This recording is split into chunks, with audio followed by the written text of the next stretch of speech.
Hello everyone, welcome to my channel CRB with Ashok. Friends, आज हम EVM के module B में चैप्टर नंबर 13 सैम्पलिंग मेथड्स के बारे में पढ़ेंगे। तो फ्रेंड्स, इसमें हम बेसिकली सैम्पलिंग क्या होती है और सैम्पलिंग के जो डिफरेंट टाइप्स हैं उनके बारे में पढ़ेंगे। फ्रेंड्स, तो सैम्पलिंग को स्टार्ट करने से पहले फ्रेंड्स हमें कुछ कॉन्सेप्ट्स को जान लेना जरूरी है जो आगे हमें काम आएंगे। तो पहला कॉन्सेप्ट है फ्रेंड्स, पॉपुलेशन क्या होती है। तो जो सांख्यिकी का अध्ययन करते हैं लोग, वो पॉपुलेशन जो है केवल लोगों को नहीं रेफर करती इनके यहाँ। ये पॉपुलेशन किसी भी चीज को जिसका वो अध्ययन करते हैं उसे जो है पॉपुलेशन कह देते हैं। जैसे सभी टीबियों के बारे में हमें जानना है कि कितने घरों में टीबी लगी हुई है, तो ये भी पॉपुलेशन हो जाएगी। सारे स्टूडेंट्स, स्कूल में कितने स्टूडेंट हैं, वो भी एक इनके लिए पॉपुलेशन हो जाएगी। ऑल बाइक्स, कितनी बाइकें हैं, या किसी एक गांव में कितनी बाइक है, किसी एक शहर में कितनी बाइक है। ऑल एम्प्लॉयज, किसी एक कंपनी में कितने एम्प्लॉय हैं, ये सारी चीजें जो है इनके लिए क्या हो जाती है फ्रेंड्स, पॉपुलेशन। यहां तक कि अगर मान लीजिए आपके पास एक बैग है और बैग में 10 बुक रखी हुई हैं, तो ये भी 10 बुकें जो है इनके लिए पॉपुलेशन का काम करती हैं। तो फ्रेंड्स, जो पॉपुलेशन होती है सांख्यिकी में, स्टैटिस्टिक्स में, वो केवल जो है मतलब ह्यूमन बीइंग ही नहीं होते, ह्यूमन ही नहीं होते, बल्कि कोई भी चीज हो सकती है जिसका ये अध्ययन करना चाहते हैं। ओके फ्रेंड, तो पॉपुलेशन हमने समझ लिया। फ्रेंड्स, पॉपुलेशन और आपका सैंपल ये पूरे चैप्टर में बहुत यूज होगा, तो कायदे से समझ लीजिएगा कि पॉपुलेशन क्या होती है और सैंपल क्या होता है। पॉपुलेशन मतलब मैंने आपको बता दिया, अगर मान लीजिए आपके पास में 4 जोड़ी जूते हैं, तो अगर वो उतने ही हैं, उससे ज्यादा और नहीं है आपके पास, तो वो भी एक पॉपुलेशन हो गई। ओके, और सैंपल क्या होता है, सैंपल जो है तब होता है जब उसमें से कोई पोर्शन थोड़ा सा पोर्शन ले लें। जैसे अभी मैंने आपको कहा कि आपके पास 10 बुकें हैं आपके बैग में, और इन 10 बुकों में से मैं 6 बुक निकाल लूं, तो ये इसका सैंपल हो गया। या मैं इन 10 बुक में से 4 बुकें निकाल लूं, 4 बुक निकाल लेता हूं, तो वो भी एक सैंपल हो गया। 2 बुकें निकाल लेता हूं, ये भी एक सैंपल हो गया। ओके, या फिर जो हमने अभी देखा था कि बहुत सारी टीबी का हम अध्ययन करना चाहते हैं कि कितनी टीबी है, दुकान में कितनी टीबी है। तो अगर दुकान में हम देखें, मान लीजिए 100 टीबी है, तो ये जो 100 टीबी है वो फ्रेंड्स हो गई पॉपुलेशन, और उसमें से आपने 2 टीबी उठा लिया और उसका अध्ययन करना शुरू कर दिया, तो वो आपकी हो गई सैंपल। ओके, इसी तरीके से मान लीजिए कोई एक एजेंसी है, एजेंसी में मान लीजिए 1000 बाइकें खड़ी हैं एक समय पे बिकने के लिए, और उसमें से हमने 10 बाइक निकाल ली, तो जो ये 1000 है फ्रेंड्स, ये आपकी पॉपुलेशन हो गई, और जो ये आपने 10 बाइकें निकाल ली, ये आपका सैंपल तैयार हो गया। ओके, सैंपल का मतलब आप समझते ही हैं। जैसे कभी मिठाई वगैरह खरीदने जाते हैं तो दुकान पे बहुत सारी मिठाई होती है, लेकिन आप क्या करते हैं, एक छोटा सा टुकड़ा लेकर के उसको टेस्ट करते हैं कि मिठाई कैसी है। तो वही आपने एक सैंपल लिया और उसको टेस्ट किया। ओके फ्रेंड्स, फिर आगे बढ़ते हैं और हम इस पॉपुलेशन और जो सैंपल है फ्रेंड्स, ऊपर हमने पॉपुलेशन पढ़ा और सैंपल पढ़ा। पॉपुलेशन और सैंपल को सांख्यिकी की भाषा में या स्टैटिस्टिक्स की भाषा में मेजर करने के लिए हम क्या यूज करते हैं, मीन, मीडियन, मॉड और स्टैंडर्ड डिवीजन का यूज करते हैं। किसका यूज करेंगे फ्रेंड्स, मीन का, मीडियन का, मॉड का और स्टैंडर्ड डिवीजन का, सॉरी स्टैंडर्ड डेविएशन का। मीन मतलब फ्रेंड्स एवरेज ही होता है, एवरेज कहा जाए और चाहे मीन कहा जाए। जहां जहां मैं मीन बोलूंगा, याद रखिएगा कि मैं एवरेज को ही रेफर कर रहा हूं, याद रखने में आसानी रहेगी। मीडियन का, मीडियन होता है, जैसे मान लीजिए कई सारी संख्याएं हैं, मान लीजिए 2, 3, 4, 5, 6 ऐसी संख्याएं हैं, तो ये जो बीच में संख्या आती है ना, ये बीच में जो संख्या आ रही है इसे मीडियन कहते हैं। ओके फ्रेंड्स, फिर उसके बाद मॉड क्या होता है, कोई संख्या जो, जैसे मान लीजिए 1, 2, 3, 4, 5 और 2 लिखा हुआ है मान लीजिए, तो यहां पर कोई संख्या जो सबसे ज्यादा बार आती है उसे उसका मॉड कहते हैं। और स्टैंडर्ड डिवीजन, मैं फ्रेंड्स अगले लेक्चर में स्टैंडर्ड डिवीजन आपको बाकायदा डिटेल में समझाऊंगा। फिलहाल इस चैप्टर में हम ज्यादातर यूज करेंगे सिर्फ 2 कॉन्सेप्ट का, एक मीन का और एक स्टैंडर्ड डेविएशन का। ओके, तो मीन का मतलब मैंने आपको पहले ही बता दिया, एवरेज होता है, और स्टैंडर्ड डेविएशन हम अगले लेक्चर में बहुत ही अच्छे से एक एग्जांपल लेकर समझेंगे। ओके फ्रेंड्स, अब आया आपका स्टैटिस्टिक क्या होता है। तो फ्रेंड्स, जब हम ये मीन, मॉड, मीडियन और स्टैंडर्ड डेविएशन ये सारा यूज करेंगे किसको, सैंपल को डिस्क्राइब करने के लिए, तो जो ये इन्हीं को ही, मीन को, मीडियन को, मॉड को और स्टैंडर्ड डेविएशन को ही हम फ्रेंड्स स्टैटिस्टिक कहेंगे। ओके, कहने का मतलब ये हुआ कि अगर मैं जो है मैंने क्या किया, मीन, मॉड और मीडियन निकाला सैंपल्स का, इस कोई सैंपल है हमारे पास, उसका मीन निकाला मैंने, मान लीजिए 10 आ गया, तो ये जो आपका सैंपल में मीन आया है फ्रेंड्स, इसे ही स्टैटिस्टिक कहेंगे। क्या बोलेंगे हम, स्टैटिस्टिक कहेंगे। और पैरामीटर कब कहेंगे फ्रेंड्स, पैरामीटर अगर यही मीन, मॉड, मीडियन जो ये टर्म होते हैं फ्रेंड्स, जब ये पॉपुलेशन को डिस्क्राइब करते हैं तो उसे पैरामीटर कहते हैं। जब पूरी पॉपुलेशन, मान लीजिए आपके पास पॉपुलेशन, मान लीजिए आपके पास में 100 टीबी हैं, 100 टीबी हैं, उनके प्राइस का आपने जो मीन निकाला, मान लीजिए 10,000 रुपए आ गया। कितना आ गया, 10,000 रुपए। तो ये जो आपने मीन निकाला है, ये यहां पर पैरामीटर कहलाएगा। पैरामीटर क्यों कहलाएगा, क्योंकि ये पॉपुलेशन का मीन है। अगर पॉपुलेशन का मीन निकाला तो फिर ये पैरामीटर कहलाएगा, अगर पॉपुलेशन का स्टैंडर्ड डेविएशन निकाला तो पैरामीटर कहलाएगा, अगर इसका पॉपुलेशन का हमने मॉड निकाला तो ये पॉपुलेशन पैरामीटर कहलाएगा। तो मतलब कहने का यह है कि अगर हम पॉपुलेशन का डेटा निकालेंगे, मीन, मॉड, मीडियन, ये चारों चीजें कोई भी निकाल देंगे यहाँ पे, तो इसे मीन, मॉड, मीडियन और स्टैंडर्ड डिविएशन कुछ भी निकालते हैं फ्रेंड्स, अगर हम किसका निकालेंगे, पॉपुलेशन का, तो उसे हम पैरामीटर कहेंगे, और अगर हम सैंपल का निकालेंगे तो उसे हम स्टैटिस्टिक कहेंगे। ओके फ्रेंड्स, तो यही यहाँ पर लिखा हुआ है, देखिए मैंने यहाँ शॉर्टकट में लिखा है कि अगर पॉपुलेशन का आपने मीन निकाला या मॉड निकाला या स्टैंडर्ड डेविएशन निकाला या मीडियन निकाला पॉपुलेशन का, तो हम उसे बुलाएंगे नाम से, पैरामीटर के नाम से। ओके, और अगर आपने वही कैलकुलेशन सैंपल के लिए कर दी तो उसे आप स्टैटिस्टिक कहेंगे। कोई फर्क नहीं है खास फ्रेंड्स, बस केवल नाम बुलाने के तरीके में डिफरेंस है।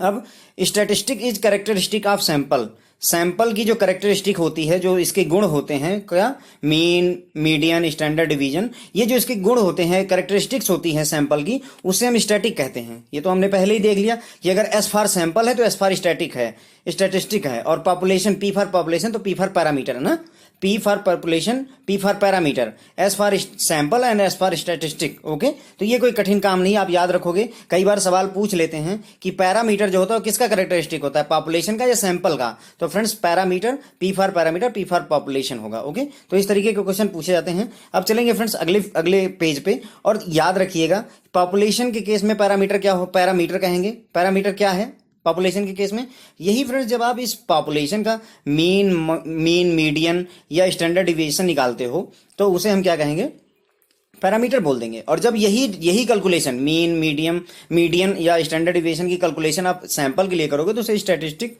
बोल देते हैं। ओके फ्रेंड्स, तो आगे बढ़ते हैं। अब यहाँ पर फ्रेंड्स क्या होता है कि कुछ सैंपल यूज होते हैं, और ये सैंपल फिक्स हैं, तो इसको थोड़ा सा एक बार देख लेते हैं। आगे ये सारी चीजें यूज होंगी और हमें बहुत अच्छे से समझ में भी आएगा, लेकिन अभी के लिए फिलहाल जान लेना जरूरी है कि अगर पॉपुलेशन है तो उसके साइज को कैपिटल एन से रिप्रेजेंट करते हैं फ्रेंड्स। किससे करेंगे, कैपिटल एन से। उसके बाद में अगर मान लीजिए पॉपुलेशन है तो उसका जो मीन है, मीन या एवरेज, उसको फ्रेंड्स म्यू से रिप्रेजेंट करते हैं। किससे करते हैं, म्यू का सिंबल ये बना हुआ है फ्रेंड्स, म्यू ऐसे बनाते हैं। ओके, तो मीन अगर निकालेंगे या एवरेज निकालेंगे किसका, पॉपुलेशन का, पूरी संख्या का अगर निकालेंगे तो उसे म्यू से रिप्रेजेंट करेंगे। और एसडी का मतलब फ्रेंड्स यहाँ स्टैंडर्ड डेविएशन है, और स्टैंडर्ड डेविएशन निकालेंगे तो इसको सिग्मा से रिप्रेजेंट करते हैं। किससे रिप्रेजेंट करते हैं फ्रेंड्स, सिग्मा से। किसके लिए, पॉपुलेशन के लिए। तो अगर पॉपुलेशन के लिए मैं बोलूं साइज क्या होगा, कैपिटल एन होगा। पॉपुलेशन का मीन क्या होगा, म्यू होगा। पॉपुलेशन का स्टैंडर्ड डेविएशन क्या होगा, सिग्मा होगा।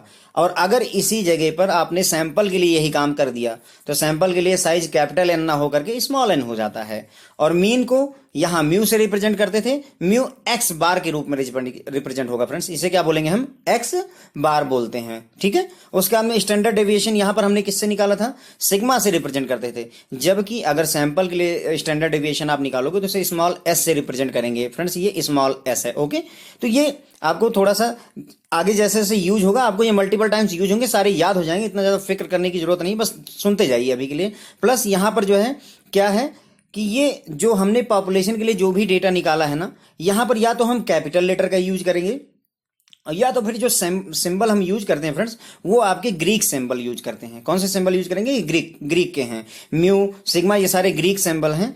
उसी जगह पे यदि आप जो है सैंपल के लिए कैलकुलेशन करेंगे तो या तो आप स्मॉल लेटर का यूज करेंगे, जैसे हमने स्मॉल एस लिखा, स्मॉल एक्स का बार लिखा है ना, और या तो फिर जो है आप रोमन सिंबल का यूज करेंगे। यहाँ पर ये जो सिंबल यूज हुए हैं यहाँ पर ये रोमन शैली से लिए गए हैं, जबकि यहाँ पर किससे लिए गए हैं, ग्रीक शैली से लिए गए हैं। तो अगर मैं ऐसे आपको याद दिलाने के लिए कहूँ, देखिए सैंपल में से एस ले लीजिए और रोमन में से आर ले लीजिए, तो आर और एस आगे पीछे ही आते हैं, आर के बाद एस आता है, तो रोमन से लेते हैं हम सिंबल को, है ना। और देखिए क्या नाम है आपका, पी फॉर पॉपुलेशन होता है ना। और ये आपका पॉपुलेशन के लिए हम ग्रीक वर्ड यूज करते हैं, क्या यूज करते हैं फ्रेंड्स, ग्रीक वर्ड यूज करते हैं कैपिटल में, ग्रीक और कैपिटल। ओके, तो ग्रीक और कैपिटल यूज होता है किसके लिए, पॉपुलेशन के लिए ग्रीक वर्ड यूज होता है, और जबकि रोमन वर्ड यूज होता है सैंपल के लिए। ओके फ्रेंड्स, तो हम ये याद रखेंगे।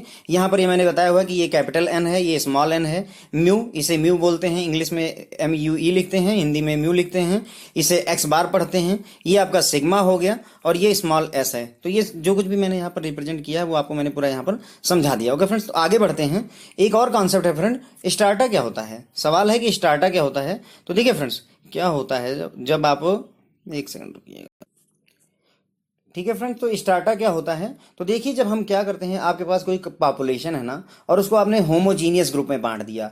होमोजीनियस का मतलब होता है जहां एक जैसे एलिमेंट्स हों। जैसे मान लीजिए आपके पास में स्टूडेंट हैं, कितने स्टूडेंट हैं, 100। आपने उसमें से क्या किया, 60 बॉयज को अलग खड़ा कर दिया और 40 गर्ल्स को अलग खड़ा कर दिया मान लेते हैं। तो ये जो 60 बॉयज को आपने अलग खड़ा किया और 60 गर्ल्स को अलग खड़ा किया, तो ये जो ग्रुप है ये खुद अपने आप में होमोजीनियस है। क्यों? क्योंकि इस 60 में केवल बॉय बॉय ही हैं तो एक जैसे हैं, यहाँ गर्ल्स गर्ल्स हैं तो एक जैसे हैं। तो ये जो आपने अलग अलग ग्रुप बनाया है फ्रेंड्स, इसी को ही हम स्टार्टा कहते हैं। क्या बोलते हैं इसे? स्टार्टा। तो अगर हमारे पास स्टूडेंट हैं और स्टूडेंट्स को हम गर्ल्स और बॉयज में डिवाइड कर देते हैं तो हमें 2 स्टार्टा मिल जाएगा, एक गर्ल्स का स्टार्टा और एक बॉयज का strata. Strata is nothing but a grouping, एक ग्रुप को ही हम जो है स्टार्टा बोलते हैं। ओके फ्रेंड्स, तो यहां पर ही हमारे जो जरूरी कॉन्सेप्ट हमने पढ़ लिए हैं। अब हम सैम्पलिंग क्या होती है उसको जनरल टर्म में समझने की कोशिश करेंगे कि सैम्पलिंग होती क्या है।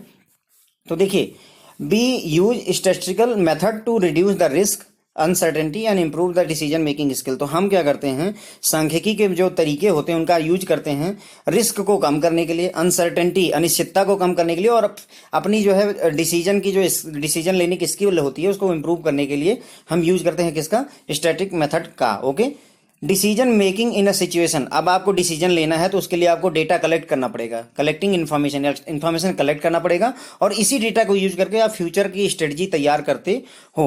फॉर एग्जाम्पल, मान लीजिए आपकी दुकान, आपकी फल बेचने की दुकान है मान लेते हैं, तो आपको एक डेटा इकट्ठा करना पड़ेगा कि किस दिन कितने कस्टमर आ रहे हैं और उनकी डिमांड क्या है, कौन मतलब ज़्यादा एप्पल सेल हो रहा है या ज़्यादा बनाना सेल हो रहा है। तो उसी हिसाब से आप स्ट्रेटजी जो है तैयार करोगे, लेकिन उसके लिए आप पहले इन्फॉर्मेशन कलेक्ट करोगे और फिर उसके बाद में फ्यूचर के लिए स्ट्रेटजी तैयार करोगे। तो डिसीजन लेने के लिए आपको ये चीज़ों की जरूरत होती है। Okay, usually we can't use complete data. हम जो है पूरा डेटा नहीं यूज करते हैं क्योंकि बहुत बड़ा साइज में होगा या बहुत सारे नंबर्स इन्वॉल्व होंगे, इसलिए हम क्या करते हैं, सैंपल लेते हैं और उसे टेस्ट करते हैं। ठीक है फ्रेंड्स, तो हम पूरा कंप्लीट डेटा नहीं यूज करते हैं क्योंकि साइज बहुत बड़ा है। जैसे एग्जांपल के तौर पर यदि आपसे सिर्फ इतना बोल दिया जाए कि आप ये पता कर दीजिए कि सभी भारतीयों के पास में एक सिम है या 2 सिम यूज कर रहे हैं, तो आपको आइडिया तो है ही कि 130 करोड़ की आबादी है हमारी, और सिर्फ इतना पता करने में कि एक सिम रखते हैं लोग कि 2 सिम रखते हैं फोन में, इसको पता करने के लिए 130 करोड़ लोगों से अगर आपको डेटा इकट्ठा करना पड़ जाएगा तो ये कई वर्षों का काम होगा आपके लिए, आप शायद कर भी नहीं पाओगे अकेले।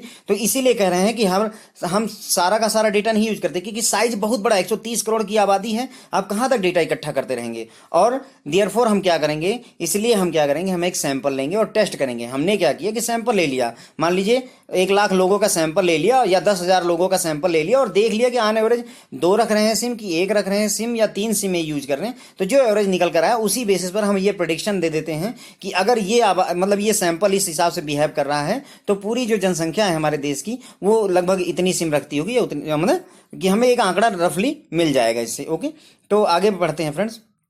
एक एग्जाम्पल इन्होंने दिखाया हुआ है कि साइज प्रॉब्लम, मतलब कहने का कि अगर ज़्यादा बड़ा साइज होगा डेटा का, ज़्यादा कलेक्शन बड़ा होगा तो हमें दिक्कत क्या आएगी। तो जैसे मान लेते हैं कि अगर एक मिल्क प्लांट है जहां पर 1 लाख लीटर दूध जो है पर डे प्रोसेस करके पैकेट में भर के जाता है। अब आपको उसको कहा जाता है कि आप इसे टेस्ट करिए कि फूड मतलब मिल्क की क्वालिटी कैसी है। तो आप क्या करोगे, 1 लाख पैकेट, मान लीजिए 1 लीटर के 1 लाख पैकेट हैं, तो क्या हर पूरे सारे 1 लाख पैकेटों को आप ओपन करोगे, फाड़ोगे उसको और उसके बाद में उसको टेस्ट करोगे?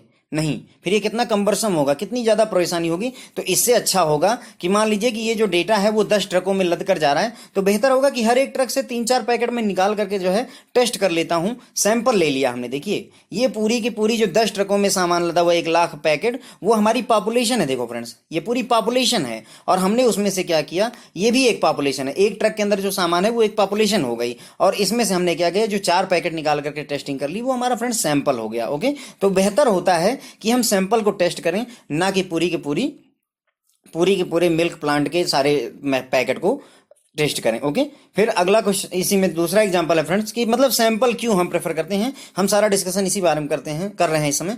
दिवाली के दौरान जब आप जो है मतलब मिठाई खरीदने जाते हैं तो आप क्या करते हैं, एक छोटा मिठाई का डिब्बा होता है, उसमें से आप छोटा सा पीस ले करके उसे टेस्ट करते हैं कि हाँ मिठाई ठीक है या नहीं ठीक है, और फिर उसी हिसाब से अपना डिसीजन लेते हो कि मुझे खरीदना है या नहीं। तो ये जो मिठाई इतनी सारी वहां रखी हुई थी दुकान पर, ये उसकी पॉपुलेशन हो गई फ्रेंड्स, और जो आपने इसमें से छोटा सा पीस लेकर के यहाँ से खाया और टेस्ट किया, ये आपने एक सैंपल निकाल लिया इसमें से। सैंपल हो गया। तो वही लेकिन इसमें दिक्कत क्या है कि हर चीज़ को हम टेस्ट नहीं कर सकते। और अगर हम टेस्ट करने बैठ गए, मान लीजिए एक दुकानदार के पास में 10 केजी मिठाई है और मान लीजिए 1000 लोग आ गए और थोड़ा थोड़ा सैंपल ही उन्होंने उसमें से खा लिया, तो क्या होगा, कुछ बचेगा ही नहीं दुकानदार के पास में।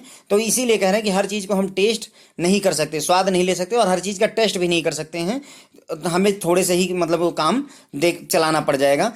इसलिए हम क्या करते हैं कि so we select the sample, हम क्या करते हैं, सेलेक्ट करते हैं सैंपल को। इतने बड़े पॉपुलेशन में से हम सैंपल सेलेक्ट करते हैं और इसे टेस्ट करते हैं। और हम जो है सैंपल कैसे लेते हैं, collect the data from sample, sample से डेटा कलेक्ट करते हैं और attempt to generalise the result for whole data. और उसी के बेसिस पर पूरे डेटा के लिए हम रिजल्ट को जर्नलाइज करने की कोशिश करते हैं, है ना। जैसे हमने दूध का एग्जांपल दिया था, दूध के पैकेट का। अब मान लीजिए आपने एक ट्रक से जो है 4 पैकेट निकाले और 4 पैकेट में से एक पैकेट का दूध मान लीजिए आपको खट्टा खट्टा आया है, मतलब खराब हुआ महसूस होता है। तो उसी बेसिस पर आप एक जर्नलाइज कर देते हो कि चांसेज इस बात के हैं कि इस ट्रक में और भी दूध के पैकेट होंगे जो कि खराब होंगे। तो यही यहाँ पर इसी बारे में ये पूरा डिटेल में समझाया गया है। एग्जाम्पल नंबर 3 देखते हैं फ्रेंड्स। इसमें क्या है कि अगर आपको कह दिया गया कि आप रिपोर्ट बना लो कि कितने भारतीय हैं जो कि कनाडा या ऑस्ट्रेलिया में जाकर के बस गए हैं, माइग्रेट कर गए हैं। तो अगर आप जो है हर भारतीय को संपर्क करोगे और बोलोगे कि भाई आप क्यों वहां पर माइग्रेट कर गए हैं, क्या दिक्कत है यहाँ पर, तो वो सारा डेटा इकट्ठा करने के, मान लीजिए 60 लाख लोग माइग्रेट कर गए हैं, मान लीजिए मैं मान लेता हूँ कि कनाडा में 60 लाख लोग चले गए, तो 60 लाख लोगों से मिलना, उनसे संपर्क करना, उनसे डेटा इकट्ठा करना बहुत ही ज़्यादा टाइम कंज्यूमिंग होगा और बहुत खर्चीला भी होगा। इतना खर्चा कोई करना नहीं चाहेगा। फ्रेंड्स देखिए, टाइम और पैसे, कॉस्ट तो हमेशा एक फैक्टर रहेगा ही रहेगा। कॉस्ट के हिसाब से ही हम डिसीजन लेंगे, है ना। तो अगर इतना समय नहीं वेस्ट करेंगे तो हम क्या करेंगे, एक सैंपल चूज कर लेंगे। हमने क्या किया, एक इलाका ले लिया और वहां पर मान लीजिए कि 100 घर हैं, तो 100 में से 4-5 घर ले लिए और जा करके वहां हमने एक स्टडी कर ली कि हाँ आप यहाँ से माइग्रेट क्यों कर रहे हैं। तो उसी के हिसाब से, और जब हमने सैंपल से डेटा जो डिटेल निकली उसी हिसाब से हम अपनी रिपोर्ट बना देंगे सभी लोगों के लिए। ओके फ्रेंड्स, तो अगर हम देखें तो टाइम, समय और जो डेटा का साइज है वो डिसाइड करने वाला फैक्टर वही होता है। और ये नेसेसरी होता है कि जो बिजनेस डिसीजन है वो सैंपल के बेसिस पर लिए जाएं। क्योंकि कोई भी कंपनी अगर मान लीजिए अपना न्यूज़पेपर खोलना चाहती है तो वो 1 लाख घरों में जा करके अपने रिप्रेजेंटेटिव भेज करके वो वहाँ पर उनसे डेटा नहीं इकट्ठा करवाएगी कि आपको हमारा पेपर पसंद आ रहा है कि नहीं आ रहा है। उससे बेहतर है कि हम 100 लोगों से रैंडमली पूछ लें और फिर पता चल जाए कि हाँ हमारा पेपर पसंद किया जा रहा है या नहीं किया जा रहा है। तो यही कहना है कि जो टाइम होता है और साइज होता है ये डिसाइडिंग फैक्टर होते हैं कि हम जो है पूरा डेटा, पूरी पॉपुलेशन पर स्टडी ना करके हम सिर्फ सैंपल पर स्टडी करेंगे। ओके, अब सवाल ये है कि जो सैंपल होना चाहिए वो प्रॉपरली चूजन होना चाहिए। ऐसा नहीं है कि अगर आप फॉल्टी सैंपल सेलेक्ट कर लोगे तो रिजल्ट आपका गलत आ जाएगा। अभी आगे हम इसका एग्जाम्पल भी देखेंगे। If sample is properly chosen, तो अगर सैंपल आपने अच्छे से सही से चूज किया हुआ तो जो आपकी रिपोर्ट है वो असली कारण दिखा देगी कि हमारी पॉपुलेशन जो है माइग्रेट क्यों कर रही है कनाडा और ऑस्ट्रेलिया में। और लेकिन एक बात है कि आपको अगर बेस्ट रिजल्ट चाहिए तो बेस्ट रिजल्ट तो तभी मिलेगा जब आप पूरी पॉपुलेशन का डेटा निकाल लो, है ना। जैसे कि मैंने कहा कि मान लीजिए हमें पता करना है कि कितने लोग जो है 60 लाख लोग कनाडा में जो है माइग्रेट कर गए हैं, लेकिन अब वो 60 लाख लोगों का हम डेटा नहीं इकट्ठा कर पा रहे थे, ये हमारी प्रॉब्लम आ रही थी। तो हम क्या कर रहे थे, हमने क्या किया कि 40-50 लोगों का ही डेटा लिया और उसी बेसिस पर रिजल्ट दे दिया। लेकिन अगर बेस्ट रिजल्ट चाहिए तो हमें इन 60 लाख लोगों का डेटा जो है कलेक्ट करना पड़ेगा और तभी हम बेस्ट रिजल्ट हम दे पाएंगे कि हाँ असली कारण क्या है। ओके, तो इंटायर पॉपुलेशन का डेटा अगर हम कलेक्ट करें तभी हम बेस्ट रिजल्ट दे सकते हैं। व्हेन वी डू दिस, और अगर हम ऐसा करते हैं तो इसे ही फ्रेंड्स हम सेंसस कहते हैं। क्या बोलते हैं, सेंसस बोलते हैं। सेंसस मतलब होता है जनगणना। क्या बोलते हैं फ्रेंड्स, जनगणना। और ऐसा भारत सरकार हर 10 साल बाद करती है, जब सारी पॉपुलेशन का आप जो है डेटा इकट्ठा करके और फिर रिजल्ट है निकाल के प्रोसेस करते हो तो उसे फ्रेंड्स सेंसस कहते हैं, जनगणना कहते हैं। और ऐसा हर 10 साल बाद होता है और लास्ट में अभी जो है 2010 में जनगणना हुई थी। ओके फ्रेंड्स, तो यहाँ पर ये हमने सैम्पलिंग के बारे में बहुत सारे एग्जांपल देख लिए। सैम्पलिंग हमने अच्छे से समझ ली कि सैम्पलिंग एक्चुअली हो क्या रहा है। ठीक है, अब आगे बढ़ेंगे फ्रेंड्स और हम अगला दूसरा अपना टॉपिक उठाएंगे जिसका नाम है टाइप ऑफ सैम्पलिंग। तो यहाँ पर हम टाइप ऑफ सैम्पलिंग के बारे में पढ़ेंगे। ओके, तो फ्रेंड्स सैम्पलिंग जो होती है बेसिकली 2 टाइप की होती है। किस टाइप की होती है, 2 टाइप की। एक होती है नॉन रैंडम या जजमेंटल सैम्पलिंग होती है, जजमेंट सैम्पलिंग होती है। और दूसरी रैंडम या प्रोबेबिलिटी सैम्पलिंग होती है। और इसके 4 टाइप होते हैं। तो बेसिकली कितने टाइप की होती है फ्रेंड्स, 2 टाइप की, जजमेंट सैम्पलिंग या नॉन रैंडम। रैंडम नहीं है, मतलब एक एक अल्टरनेटली है या कुछ है, लेकिन रैंडमली नहीं है। और रैंडम या प्रोबेबिलिटी सैंपलिंग बोलते हैं, और इसके 4 टाइप होते हैं। ठीक है, तो हमने देख लिया कि सैंपलिंग 2 टाइप की होती है, नॉन रैंडम और रैंडम, या जजमेंट और प्रोबेबिलिटी सैंपलिंग होती है। ओके, अब इसके बाद इनके जो आपकी रैंडम या प्रोबेबिलिटी सैंपलिंग होती है, इसके 4 टाइप होते हैं फ्रेंड्स। पहला सिंपल रैंडम सैंपलिंग, दूसरा सिस्टमैटिक रैंडम सैंपलिंग, तीसरा स्ट्रेटिफाइड सैंपलिंग, और चौथा क्लस्टर सैंपलिंग होती है। ओके फ्रेंड्स, और ये जो सिंपल रैंडम सैंपलिंग है, इसके भी 2 टाइप होते हैं, एक सैंपलिंग विदाउट रिप्लेसमेंट और एक सैंपलिंग विथ रिप्लेसमेंट होता है। ओके फ्रेंड्स, तो ये आगे के जो हम आगे का लेक्चर बढ़ेगा जैसे जैसे, उसमें हम इन्हीं सब के बारे में पढ़ेंगे। ओके फ्रेंड्स, तो देखिए पहला टॉपिक इसमें से है कि नॉन रैंडम या जजमेंट सैंपलिंग क्या होती है। अब इसमें हम जानेंगे कि नॉन रैंडम या जजमेंट सैंपलिंग क्या होती है। जजमेंट सैंपलिंग में फ्रेंड्स होता क्या है कि पर्सनल नॉलेज या ओपिनियन यूज की जाती है किसी आइटम को आइडेंटिफाई करने के लिए पॉपुलेशन में से, कि उसे सैंपल में इंक्लूड करना है या नहीं।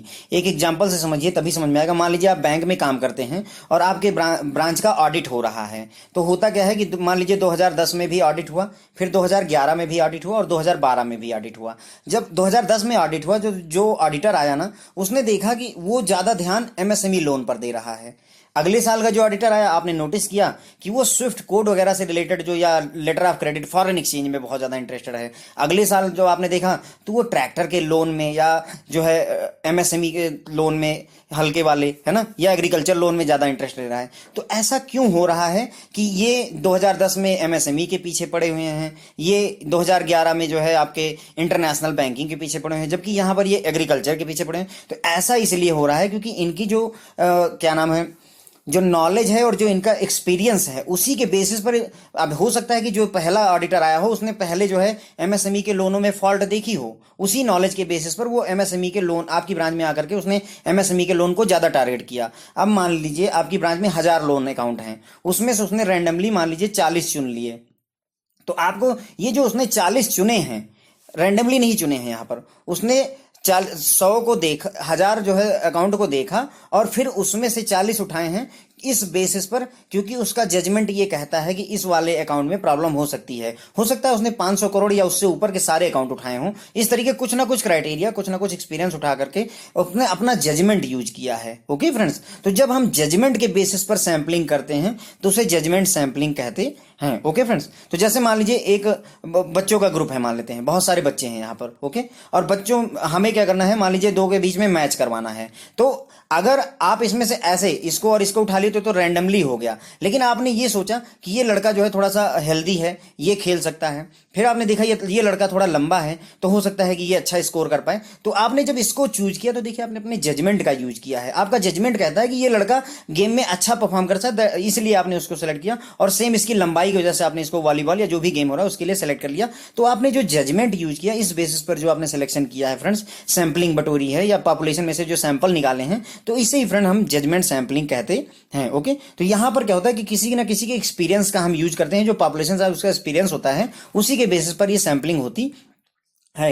एक एग्जाम्पल के तौर पर कह रहे हैं, मान लीजिए कि कोई कंपनी है जो कि तेल जो है जमीन से कुएं खोद करके निकालती है, लेकिन अब वो कहीं पर भी जाकर के जमीन में तेल के कुएं नहीं खोदना शुरू कर देंगे। उसके लिए वो क्या करेंगे, किसी एक्सपीरियंस जो है जियोलॉजिस्ट को बुलाएंगे और फिर उससे पूछेंगे कि मतलब आप खुद चेक करो कि कहां पर इस बात की चांसेस ज्यादा हैं कि ऑयल मिल जाएगा हमको। तो वो अब जो आपका जियोलॉजिस्ट है वो अपने अनुभव, एक्सपीरियंस, अपने जजमेंट के बेसिस पर ये बताएगा कि आप गंगा नदी के बेसिन में चेक कर लीजिए या ब्रह्मपुत्र नदी के बेसिन में चेक कर लीजिए, वहां पर ज्यादा चांसेस हैं। वो पहले जाएगा, चेक करेगा, और फिर अगर प्रोबेबिलिटी उसको लगती है कि ज्यादा है, तो फिर वो जाकर के आपको बताएगा कि हाँ आप यहाँ पर ड्रिलिंग करिए, यहाँ पर तेल मिलने के चांसेस ज्यादा हैं। तो अब ऐसा नहीं कि नदियां एक ही हैं, कोसी नदी है, गंगा नदी है, यमुना नदी है, ब्रह्मपुत्र नदी है, पर उसने अपने जजमेंट की वजह से ये कहा कि गंगा नदी के बेसिन में या ब्रह्मपुत्र नदी के बेसिन में इसके मिलने के ज्यादा चांसेस होते हैं। तो इसीलिए इसे हम जजमेंट सैंपलिंग कहते हैं। Okay friends.